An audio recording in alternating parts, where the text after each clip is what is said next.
Hello everybody, my name is Rachel and welcome to my channel Colonati. Today I'm going to talk about Lavondyss by Robert Holdstock. This is a mythic fantasy novel that was published in 1988 and it's the sequel to Mythago Wood. I believe the series itself is also called Mythago Wood. I read the first book a little bit earlier this year and I had some difficulties with liking and enjoying the characters and the plot, especially the motivations of the characters, let's say. But I really enjoyed the mythic aspects, and the wood that is at the heart of the books in this series. So Mythago Wood, what's actually called Ryehope Wood, one of its many names, it's a magical forest, let's say. It's a wood in England that is bigger on the inside. It contains all of the ancient primeval woods that ever existed in Britain. And when humans, real people, go into the wood or on its fringes, they can generate like flesh and blood versions of the mythic memories that all humans have. And not just bringing to life people from myth, but bringing landscapes like woods and ruins and structures and buildings and entire stories to life, and these play out within the wood. And of course, when humans interact with the mythagos, they become a part of the stories as well and might even be able to change the stories and change the actual myths and maybe what humanity remembers. This is a fantastic idea, and I love the way that the books so far in the series have interacted with and played with myth and not been gentle or kind about it. So in the first book, Mythago Wood, which I feel I need to talk about a little bit because the events in Lavondyss come out of Mythago Wood. In that first book, it's mainly about a father and his two sons in roughly the 1940s and 50s, who at different times interact with the wood and become clued in to what's going on. All three of these men generate their own Mythago versions of the woman who is Guinevere, but not Guinevere from the King Arthur myth, but like the original ancient prototype of the woman who appears in stories like Guinevere. All of them fall in love with their own version of her, and then father fights against son and then brother against brother over this woman or the versions of her that they've created. I didn't really have patience for that particular plotline, and I didn't like any of the characters in that story, but once again, I come back to the mythic elements were fantastic. The idea of Ryehope Wood is wonderful. So then I came to Lavondyss and I had higher expectations because, you know, the introduction to this particular edition basically says this is a better novel, this is a better story. I expected it to be better, but it also follows a completely different character, and I thought I would enjoy her more, and I did. This was an excellent book. I wish I could give it like a completely solid 5-star rating, but I do have to factor in some of my own enjoyment levels to reduce that a bit. But this is set some years after the events of Mythago Wood, not too far after, kind of in the 1950s or 60s. And the main character is, in the beginning of the book, a 13-year-old girl named Tallis Keaton. She's actually the much younger sister of Harry Keaton, who is one of the secondary characters in Mythago Wood and has gone into the forest and never come out. From Tallis's perspective, her brother came home from World War II, very visibly scarred on his face, and then he went away on this journey into the wood and just never came back. Her parents believe he's gone. They believe he's dead after over 10 years, but Tallis believes he's alive, that he's in the wood, and she has to rescue him. The first half of the story is all centered around Tallis as a young girl. She's basically been chosen by the wood to, I don't almost be like an ambassador, to be a shaman, to go in and interact with it. She is definitely the chosen one. And throughout her childhood, she is being taught, or kind of teaching herself, magic, these like shamanistic rituals, and creating dolls and tokens and artifacts that have some sort of magical protection to create boundaries and things like that. And she also creates these masks. They're a little bit creepy, but they have specific names, they have specific purposes. So essentially Tallis is creating the tools that she believes she will need when she actually goes into the wood to rescue her brother. And the first half, when it was all about Tallis as a child, I loved it. This is childhood meets ancient myth. It's the child's perspective on what the reader already knows is actually a very violent and harsh and brutal world of magic.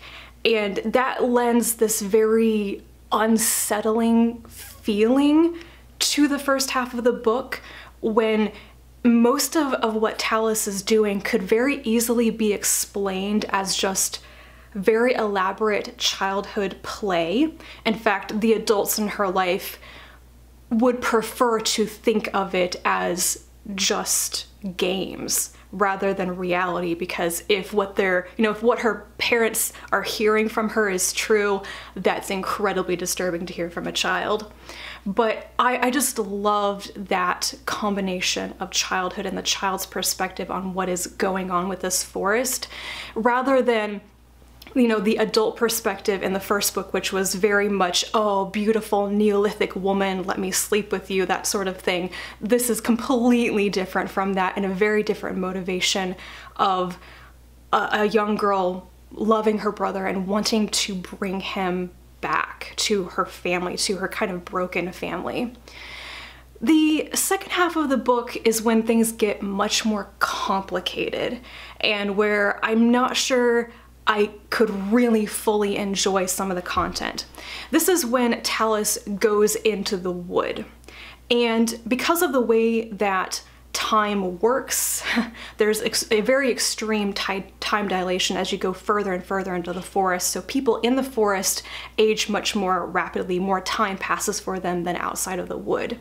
And then also the fact that once you go into the wood, getting out again may actually be impossible. So Tallis is trapped there, and there's this time jump, and all of a sudden she's an adult. She's been there for years. She's had all these experiences, but the book skips over that, and all of a sudden we're going from like pure childhood to adulthood. And everything is from the adult's perspective. This is also where the like laser-focused intensity of Tallis's perspective from the first half of the book is broken by adding other people's perspectives, mainly Wynne Jones, who's another secondary character from the first book who arrives here. He's been living in the wood, and his perspective is important, of course. He has learned some very important things that Tallis needs to know, but it really broke the flow of like that intensity of the first half to suddenly be seeing this through his eyes, and he's a very different character from Tallis.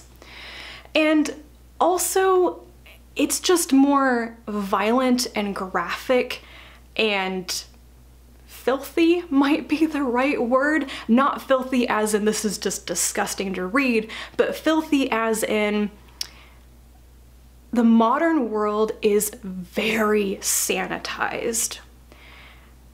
Somebody reading this book is living in a time that is very sanitized and clean and has all of the amenities and commodities that make life easy and nice and smelling good.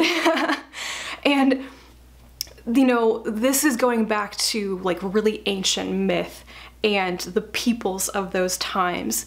And there are really fascinating sensory details in this book and also in the previous one. I don't know if I've ever read books that describe smells so much and so consistently. It's a stimulus that really makes the story immersive and really makes you feel like you are in this other time, that it's ancient and that it's also real because you can smell it. And primarily, it doesn't smell very well. It's decomposition and rot and unwashed bodies and smoke and just poorly prepared animal skins and death. Lots of death. And so that's not as fun to read, especially for me when I was so into the more innocent childhood aspect at the beginning. It's a bit of a shock. And so, like, to give you an example of some things that are included in the second half, which are not in the first half, there's kind of this lengthy dream vision sequence that Tallis has. And in that is a very graphic description of a family trying to survive a very harsh winter in the ancient past, and how they resort to murder and cannibalism in order to survive. And it's not just, oh, and they did this. It's like very detailed descriptions of the slashing and the hitting and the burning and, you know, cutting meat off of bones and stuff. And I don't really enjoy that. I'm not saying it's bad, and I'm not saying it's out of place though, because that's the thing that really struck me by the end, is I don't feel like there's anything included in this book that didn't fit. There's nothing included purely for shock value. It feels real, which is a bit odd considering it's all myth, but myth has its roots in reality, basically.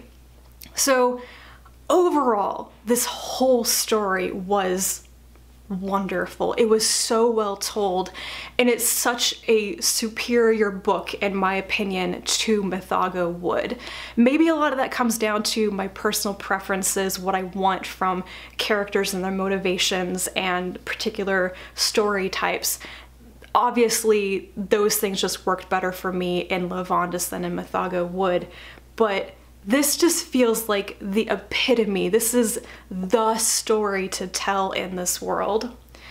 There are other books in the series. I think there are 3 or 4 more that were published after Lavondyss, and I have to be honest, I'm probably not going to read them. I'm probably not going to continue with the series because I liked this book so much. I don't want to read anything else that might ruin it for me.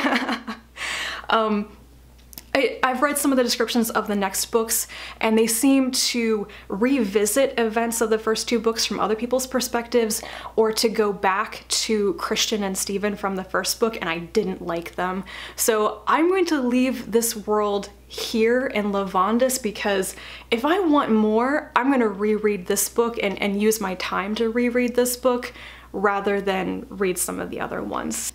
So this is a mythic fantasy novel I would highly recommend. I wish I could say that you could just read it on its own, but I think it's probably important to read Mythago Wood first, because that really gives you a better grounding of how the wood works, how people have figured out that it works, and some of the things that happen in that first story do carry over in their influences to what's going on with Tallis and her family and her story in Lavondyss.